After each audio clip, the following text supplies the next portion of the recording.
Hi, I'm Gino, and our group's project is an LLM-powered Python dependency management system.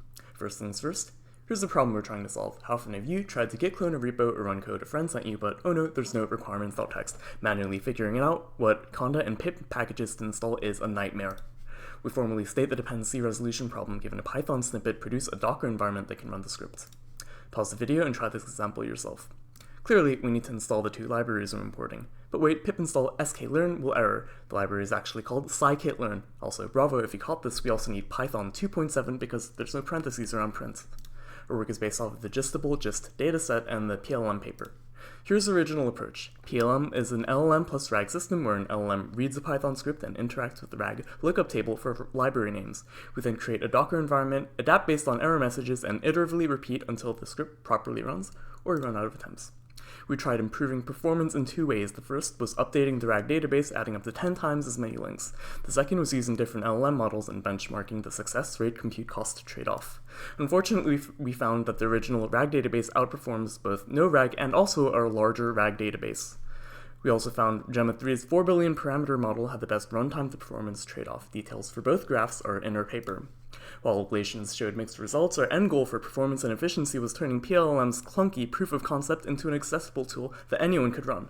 We created a streamlined UI that handles installing and running the pipeline end-to-end. We also demonstrate a novel human-in-the-loop agentic feedback system. Here's a demo. Here's a quick demo of how our agent works. Firstly, you run a bash script that gets everything ready for you, including the virtual environment, the Python packages, the Ollama server, and then you choose from one of the two run modes. One is the interactive agent and one is the easy mode.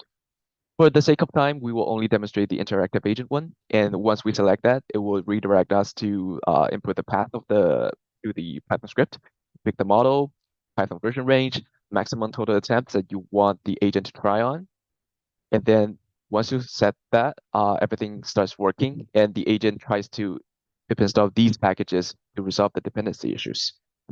Now, the agent says that the Docker build failed because of these reasons. It summarizes the error type, key messages, summary, analysis, and recommendation. And the agent suggests that the pillow should be installed in 6.0 instead of 10.2.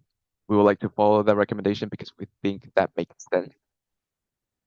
And then it fails another time because the system is trying to install something that shouldn't be pip installed, that is in the standard library, get-opt.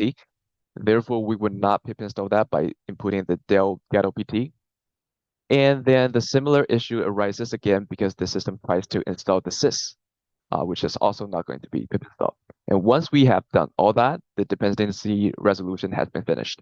And now we can see that there's a Docker file right here with no dependency issues.